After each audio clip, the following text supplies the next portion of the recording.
창세기 19장 15절에서 17절 말씀입니다. 동틀 때에 천사가 롯을 재촉하여 이르되 일어나 여기 있는 내 아내와 두 딸을 이끌어내라. 이상의 죄악 중에 함께 멸망할까 하노라. 그러나 롯이 지체하매 그 사람들이 롯의 손과 그 아내의 손과 두 딸의 손을 잡아 인도하여 성 밖에 두니 여호와께서 그에게 자비를 더하심이었더라. 그 사람들이 그들을 밖으로 이끌어낸 후에 이르되 도망하여 생명을 보존하라. 돌아보거니와 들에 머물지 말고 산으로 도망하여 멸망함을 면하라. 아멘. 아브라함과 롯이 하란을 같이 떠났습니다. 그런데 이제 가축들이 많아지게 되자 함께 목축업을 할 수가 없었습니다.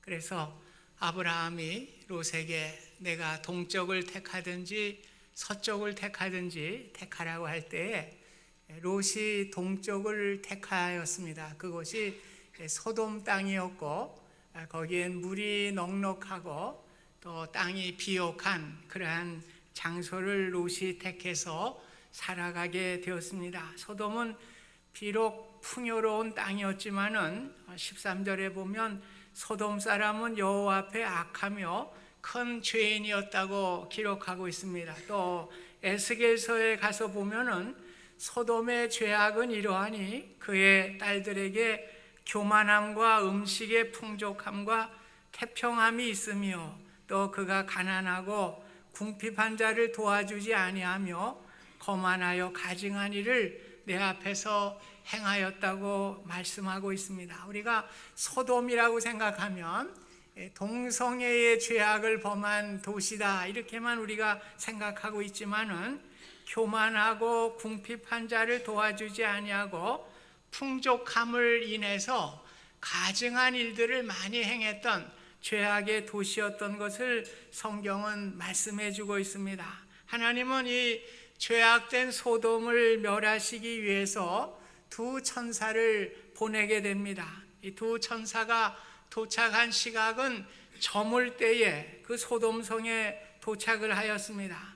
성문에 앉아 있었던 롯은 두 천사를 보게 되고 내 주여 돌이켜 종의 집으로 들어와 발을 씻고 주무시고 일찍이 갈 길을 떠나 가십시오 이렇게 요청을 했습니다. 그러나 그 두 천사는 아니라 우리가 거리에서 밤을 지내리라 그렇게 답변을 합니다. 롯이 재차 간청하게 될 때에 두 천사는 롯의 집에 들어가서 머물게 되었습니다. 두 천사에게 음식을 대접하고 또 눕기 전에 소돔성의 많은 젊은이와 노인들을 포함해서 많은 이들이 롯의 집을 둘러쌌다고 기록하고 있습니다. 그리고 롯의 집에 온 손님을 이끌어내라고 아우성을 치고 있습니다. 이 사람들과 상관을 하겠다. 이 영어 성경에 보면 have sex with them 이라고 되어 있어요. 오늘 우리는 고상하게 이렇게 표현을 했는데 오늘 그 소돔의 젊은이 늙은이 할 것 없이 남자들이 몰려와서 우리 그 두 사람과 섹스를 해야 되겠다. 두 사람을 이끌어내어라. 이렇게 아우성을 치게 되었습니다. 롯은 문 밖으로 나가서 급히 문을 잠그죠. 위험으로부터 손님을 보호해야 되기 때문에 그렇습니다. 그리고 내 형제들아 이런 악을 행하지 말라 이렇게 간청을 합니다. 그러면서 대신에 내 두 딸을 너희에게 줄 터니 어떻게 하든지 마음대로 해라 이렇게 대안을 마련하였습니다. 오늘 사실 대안으로 두 딸을 그 사람들에게 내어줬다고 하는 부분은 우리가 좀 이해가 되지 않는 부분입니다. 그러나 저는 이 부분을 제 나름대로 이렇게 해석해 보았습니다.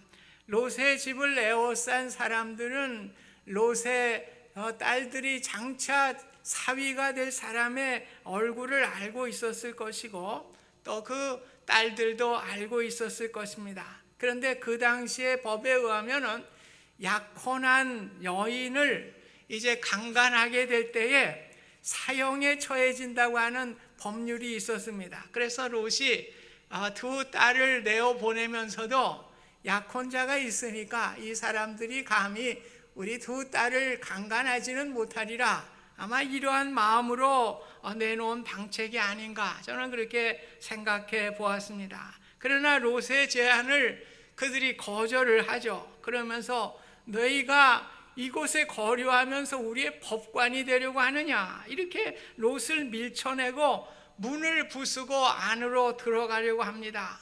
위급한 상황이 벌어지게 됩니다. 그럴 때 손님으로 온 두 천사가 롯을 집으로 끌어들이고 문을 닫아버리고 그 주위에 있는 사람들의 눈을 잠시 멀게 하는, 그래서 문을 찾을 수 없도록 헤매도록 그렇게 만들어 버립니다. 오늘 천사들이 롯에게 말합니다. 내게 속한 자가 또 있느냐? 이것은 롯의 가족과 친척 모두를 구원의 대상으로 포함시키기 위한 말씀이었습니다. 하나님이 우리를 이곳에 보낸 것은 이 성을 멸하기 위해서 보냈나니 너에게 속한 자들을 다 성 밖으로 끌어내라, 이렇게 명령을 합니다. 그래서 이 말을 듣고 롯은 사위가 될 사람들에게 이야기를 했어요. 그런데 사위들은 농담으로 받아들였죠. 그렇게 동이 틀 때에 천사가 롯을 재촉하여 일어나 여기 있는 내 아내와 내 두 딸을 이끌어내라, 상황의 급박함을 말씀해 주고 있습니다. 그러나 롯은 지체하고 있어요. 16절에 보면 천사들과 대조적입니다. 천사들은 발을 동동 구르면서 빨리 소돔을 탈출해야 한다고 말하고 있는데 정작 롯은 오히려 꾸물거리고 지체하고 있는 모습을 기록하고 있습니다. 하나님은 천사들 통해서 말씀하십니다. 지체 말라. Do not hesitate. 지체 말라, 이렇게 얘기를 해요. 유황과 불을 비와 같이 소돔에 내리실 것이기 때문에, 그 소돔이 멸망할 것이기 때문에 지체하지 말라고 그렇게 명령을 내리십니다. 얼마나 상황이 급박한지 꾸물거리고 지체하고 있는 롯을 참지 못하고 오늘 천사는 롯의 손과 그 아내의 손과 두 딸의 손을 붙잡아서 인도하여 성 밖에 두었다. 16절에 말씀합니다. 이는 여호와께서 그에게 자비를 더하심이었더라. 또 그렇게 말씀해 주고 있습니다. 본문은 롯이 의로워서 구원함을 받은 것이 아니라 하나님의 자비하심을 통해서 구원함을 받게 된 것을 강조하고 있습니다. 어떻게 보면 저와 여러분들도 구원함을 받게 된 것이 우리의 의로움을 인해서 구원함을 받은 것이 아니라 하나님의 자비하심으로 구원을 받게 된 것을 하나님께 감사드릴 수 있기를 간절히 소원합니다. 오늘 롯이 지체하게 된 것은 무엇이라고 생각합니까? 왜 롯이 소돔에서 지체를 하였을까요? 오늘 소돔이라고 하는 세상을 사랑하였기 때문에 그렇습니다. 성경은 이 세상이나 세상에 있는 것들을 사랑하지 말라고 말씀하고 있습니다. 또한 세상을 사랑하는 이유를 구체적으로 말씀해 주고 있어요. 우리가 세상을 사랑하는 것이 이런 것이다. 이는 세상에 있는 모든 것이니 육신의 정욕과 안목의 정욕과 이생의 자랑이라. 이것은 아버지께로 온 것이 아니요 세상으로부터 온 것이라고 분명하게 요한일서 2장 15절 16절에 말씀해 주고 있습니다. 그렇습니다. 롯이 소돔에 머물게 되고 그렇게 꾸물거리게 된 것은, 지체하게 된 것은 육신의 정욕, 안목의 정욕, 이생의 자랑 때문이었습니다. 육신의 정욕은 무엇입니까? 육을 중심으로 한 모든 것을 이야기합니다. 편리주의, 향락주의, 안락주의. 그래서 우리가 세상에 자꾸만 머물려고 할 때가 너무나 많이 있어요. 또 안목의 정욕은 무엇입니까? 눈을 만족하게 하는 것들입니다. 외식하는 거, 허식하는 거, 허영을 부리는 거, 이러한 만족을 우리가 누리기 위해서 세상에 머물려고 할 때가 너무나 많이 있습니다. 또 이생의 자랑은 무엇입니까? 남에게 보이려고 하는 자랑과 교만을 말씀해 주고 있습니다. 그런데 이것은 모든 것이 하나님께로부터 온 것이 아니기 때문에 다 지나간다고 성경은 말씀해 주고 있습니다. 롯은 종국에는 유황과 불로 멸망당할 소돔이라고 하는 세상의 것을 사랑하느라고 지체를 하였습니다. 얼마나 어리석은 모습입니까? 오늘 우리 가운데도 우리는 어리석지 않다 그러고 지혜롭다고 그런 분들이 많아요. 그런 분들일수록 더 세상을 사랑하더라고요. 그러면서 곧 없어질 것인데 세상을 사랑하면서 나는 지혜로워요, 그렇게 이야기하는 분들이 많이 있는 것을 보게 됩니다. 그런데 성경은 모든 것이 다 지나간다고 그랬습니다. 어느 세상의 것은 다 지나갑니다. 제가 오래전이에요. 그리스와 로마를 여행할 그러한 그 기회가 있어서 유적들을 본 적이 있습니다. 모두가 다 깨어진 석상, 돌기둥 뭐 그런 것들이에요. 다 폐허가 된 그런 옛날 모습들을 이렇게 보이고 있습니다. 이들이 한때는 대리석으로 웅장하게 아름다운 자태를 뽐내었던 그런 곳들이었지만은 모두가 폐허로 남게 된 것을 보게 되었습니다. 모든 육체는 풀과 같고 그 영광은 꽃과 같이 떨어지는 것이 세상의 이치인 것을 성경은 말씀해 주고 있습니다. 세상의 것은 잠깐이에요. 강물과 같이 흘러가는 것이 세상의 것입니다. 성경에는 세상을 사랑하다가 떠나버린 사람들을 교훈으로 우리에게 말씀해 주고 있죠. 가룟 유다는 세상을 사랑하다가 주님 곁을 떠나버리고 비참한 최후를 맞이하였습니다. 데마도 세상을 사랑하여 바울을 떠나서 믿음의 길을 떠나게 된 것을 말씀해 주고 있습니다. 예수님은 종이 두 주인을 섬길 수 없나니 허기를 미워하고 저를 사랑하거나 허기를 중히 여기고 저를 경히 여길 수 없는 것임을 말씀해 주고 있습니다. 사람은 하나님과 세상을 동시에 사랑할 수가 없어요. 한 사람이 두 주인을 섬길 수가 없는 것입니다. 우리는 세상도 사랑하고 하나님도 사랑한다고 그렇게 얘기하지만은 그것은 다 거짓말이에요. 성경은 하나님 사랑이면 사랑이지 세상 사랑과 겸할 수가 없는 것임을 말씀해 주고 있습니다. 성 밖으로 이끌어낸 천사는 롯에게 말하죠. 산으로 도망하여 멸망을 멸하라, 이렇게 이야기를 합니다. 롯은 자신이 산에 가면은 재앙을 더 만날까 봐 또 너무나 힘드니까 근처에 저 성읍에 도망하기가 가까우니 작기도 한 그 성으로 제가 가기를 원합니다. 이 성읍은 소알이었어요. 오늘 소돔과 아주 가까운 작은 성읍 소알에 도피하게 되었습니다. 세상 사람들은 소돔이라고 하는 곳을 선호하고 그곳에 머물기를 원합니다. 그러나 소알은 아주 보잘것없는 곳이고 미미한 성이고 사람들에게 인기가 없는 성읍입니다. 그러나 소알은 구원의 역사가 이루어지는 곳이고 생명의 역사가 이루어지는 것이고 저는 이 소알을 오늘의 교회라고 보고 싶습니다. 오늘 소알은 소돔과 가까운 곳이지만은 하나님의 심판의 불이 내리지 않은 곳입니다. 교회는 세상과 멀지 않은 이러한 세상에 가까이 존재하고 있는 것입니다. 노아의 방주도 세상과 가까이 있었습니다. 사무엘상 20장 3절에 보면 생명과 죽음의 사이는 한 걸음이라고 말씀해 주고 있습니다. 우리가 자동차 운전을 하면 도로에 생명선을 보게 되죠. 이 생명선은 도로의 한가운데 노란 줄이 2개가 쳐 있는 것이 생명선이에요. 오늘 그 생명선을 넘게 될 때에 우리는 어떻게 될지 모릅니다. 맞이 오는 자동차에 치여서 우리가 죽을지도 몰라요. 이 생명선 2줄은 한 걸음이 되지 않아요. 오늘 한 걸음이 되지 않는 이러한 생명선으로 인해서 우리는 생명과 죽음을 맛보게 되는 것입니다. 그렇습니다. 세상과 교회의 구분은 한 걸음밖에 되지 않는 것입니다. 그런데 사람들은 생명의 안전을 주는 교회로 들어오기를 싫어하고 세상에 지체하기를 좋아합니다. 교회는 소알과 같이 구원의 약속이 있는 곳입니다. 하나님을 만나고 하나님의 말씀이 끊임없이 선포되고 구원의 은혜를 끊임없이 맛보는 곳이요 생명의 역사가 일어나는 곳입니다. 오늘 교회만이 우리에게 소망이 있는 곳이에요. 사랑하는 성도 여러분, 우리가 교회가 세상과 한 걸음밖에 차이가 나지 않는 것 같지만은 교회는 생명의 말씀이 선포되는 곳입니다. 감격의 찬양이 불려지는 곳입니다.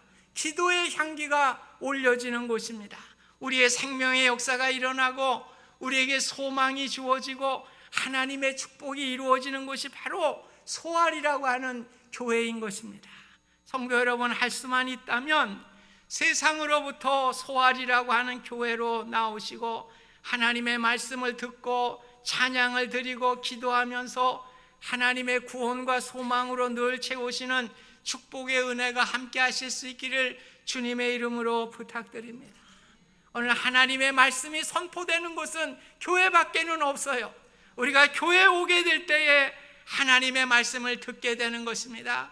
교회에 오게 될 때에 우리는 기도의 자리에 들어가게 되는 것입니다. 교회에 오게 될 때 우리는 하나님을 찬양하는 찬양의 자리에 서게 되는 것입니다.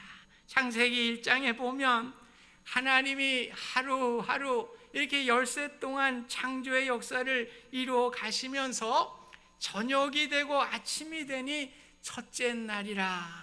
또 둘째 날도 마찬가지고 저녁이 되고 아침이 되니 둘째 날이라. 또 셋째 날, 넷째 날, 다섯째 날, 여섯째 날까지도 똑같이 기록하고 있어요. 저녁이 되고 아침이 되니 여섯째 날이니라. 우리 한국식으로 표현하면 하루의 시작은 아침으로부터 시작하여 저녁으로 마치게 되죠. 그런데 히브리의 그 하루의 시작은 저녁으로부터 시작해서 아침으로 마치게 되는 것입니다. 이게 바로 성경적인 의미를 가지고 있어요. 하나님이 천지를 창조하실 때에 빛이 있기 전에 온 천지는 흑암에 묻혀 있었습니다. 즉 어두움과 혼돈이 있었습니다. 창조의 첫날은 어두움과 혼돈으로부터 빛을 만들어서 천지를 밝게 하였습니다.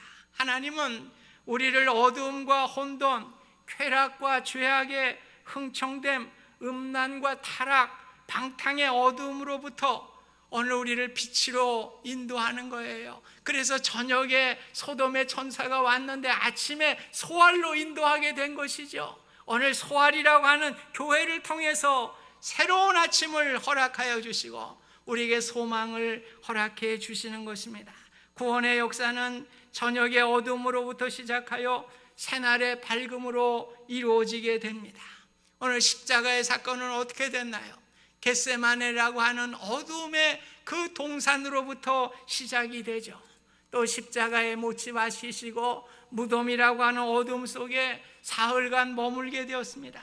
그러나 사흘 후에 새벽 동틀 무렵에 예수님은 어둠의 권세를 물리치시고 부활 승리를 하신 것입니다. 십자가의 어둠과 고난과 슬픔이 지난 후에 생명의 새 아침 부활이 있게 되는 것입니다. 우리는 예수님의 부활을 통해서 우리는 어두움에 속한 사람들이 아니라 하나님의 진리와 생명과 구원의 은혜를 갖게 된 새 아침을 맞이하게 된 부활의 기쁜 성도들이 된 것입니다. 하나님은 어두움과 무질서를 창조의 질서로 바꾸시는 분이십니다. 어두움을 빛되게 하시고 슬픔이 변하여 기쁨이 되게 하시고 절망이 변하여 소망이 되게 하시고 옛사람이 변하여 새사람이 되게 하시는 분이 하나님이신 것입니다. 하나님의 역사는 저녁이라는 어두움으로부터 아침이라고 하는 빛으로 나아가는 역사입니다. 천사가 저녁의 어둠에 맞지만은 오늘 롯의 식구들을 아침이라고 하는 구원으로 인도한 것과 마찬가지입니다. 우리가 소돔이라고 하는 어두움 속에서 아직도 새벽이 올지 모르고 부끄럽게 살아간다고 하면 새 아침이 오고 소돔이 멸망을 당하게 될 때 우리는 불쌍한 존재가 될 수밖에 없는 것입니다. 어두움의 소돔에서도 우리는 믿음으로 바르게 살고 부끄러움이 없는 삶을 우리가 살아내야 하는 것입니다. 소돔에 지체하려고 하는 자세가 아니라 소알이라고 하는 늘 주님의 교회를 향하는 그 빛으로 나아가는 우리의 삶이 바로 성도의 삶인 줄 믿습니다. 우리가 판단해야 될 것은 오늘 23절에 보면 롯이 소알에 들어갈 때에 해가 돋았더라고 말씀을 하고 있습니다. 오늘 소활이라고 하는 예배에 쳐서 교회에 나오게 될 때에 우리의 인생의 태양이 떠오르게 되는 것입니다. 우리의 삶에 새로운 태양이 떠올라서 새로운 소망을 갖게 해주는 것입니다. 예수 그리스도의 보혈로 소돔이라고 하는 죄악에 앉아 있었던 우리들을 구원하여 주시고 소망을 주시고 우리에게 미래를 주시는 것이 바로 교회의 소활인 것입니다. 기독교의 정수는 십자가와 부활입니다. 아무리 인생에 십자가와 같은 어두움이 절망과 슬픔이 있다고 하여도 부활의 아침에 우리에게 아침 해가 돋는 것 같은 소망을 주시는 분이 바로 예수 그리스도이신 것입니다. 또 우리가 세상에 머물 때 느끼지 못했던 것이 주님의 교회로 오게 될 때에 새벽을 열어주시고 우리에게 소망을 주시고 미래를 주시는 것이 바로 교회에 있는 것입니다. 우리가 판단해야 할 것은 내가 소돔이라고 하는 세상을 사랑하고 있는가, 소활이라고 하는 교회를 사랑하고 있는가, 우리가 판단할 필요가 있습니다. 시간은 우리의 생명과도 같은 것이죠. 내가 진정 귀한 시간을 주님을 위해 바치고 있는가 생각해 보실 수 있기를 바랍니다. 우리는 늘 그래요. 이민자로 살아가면서 목사님 시간 없어요. 세상 살아가는데도 바쁜데 교회 언제? 그렇지 않아요. 우리 하나님은 능력이 계신 분입니다. 우리가 주님의 교회를 사랑하고 주님께 시간을 드리게 될 때 우리의 삶을 책임져 주시는 분은 하나님이셔요. 오늘 그것을 우리가 믿는 게 믿음 아니겠습니까? 내 노력으로 하는 게 아니라 오늘 주님을 사랑하고 교회를 사랑하고 우리가 주님께 우리의 귀한 시간을 드리게 될 때에 우리 주님께서 나의 삶을 책임져 주시고 축복해 주시리라. 오늘 주님께 맡기는 삶인 줄 믿습니다.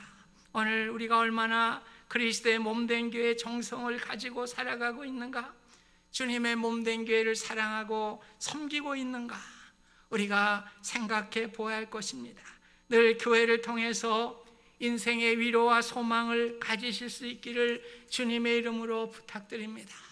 우리는 세상을 사랑하여 세상에 머물고 지체하려는 그러한 일들이 많이 있죠. 오늘 우리는 세상에 살지만은 세상에 지체하려고 하는 우리의 직장, 우리의 사업, 또 우리 전업부부들이 되지 않으시기를 바랍니다. 오늘 진정 세상 가운데서도 하나님의 명령에 순종하여 소활이라고 하는 교회를 향하여 달려가는 하나님의 뜻을 행하는 우리의 직장인, 우리의 사업인, 우리의 전업주부가 되실 수 있기를 주님의 이름으로 부탁드립니다. 29절 보니까 하나님이 아브라함을 생각하사 그 엎으시는 중에서 내보내셨더라. 무슨 말입니까? 오늘 롯을 구원하신 이유는 아브라함을 생각하셔서 롯을 구원해 주셨다고 성경은 분명하게 말씀하고 있습니다. 중보 기도하였던 아브라함을 생각하여서 롯을 구원해 주신 것 같이 오늘 우리에게는 사명이 있는 것입니다. 이 어두운 시대에 교회만이 유일한 대안이 될 수가 있고요, 교회만이 유일한 소망이 있을 수가 있는 것입니다. 우리가 교회를 통해서 이 어두운 시대 가운데서도 우리 자녀들과 이 교회와 민족과 나라를 위해서 기도할 수 있기를 바랍니다. 오늘 그럴 때 우리의 가슴에 희망이 넘치게 되고요, 우리의 가슴에 비전이 넘치게 되고요, 기도하는 가운데 하나님께서 이루어 주시리라. 우리 하나님께 기도하는 성도들이 되실 수 있기를 주님의 이름으로 부탁드립니다. 오늘 그렇게 위해서 우리가 주회전을 사랑하며 주회전에서 하나님 앞에 기도함을 통해서 하나님의 축복의 삶을 열어가는 귀한 종들이 되시기를 주님의 이름으로 부탁드립니다. 우리 하나님께서 그 일을 하시는 것이죠. 우리가 교회에서 주님 앞에 기도하며 간구하는 가운데 이 세상에, 이 어두운 세상에 유일한 소망, 유일한 빛의 사명을 감당하는 저와 여러분의 삶이 되실 수 있기를 주님의 이름으로 축복드립니다.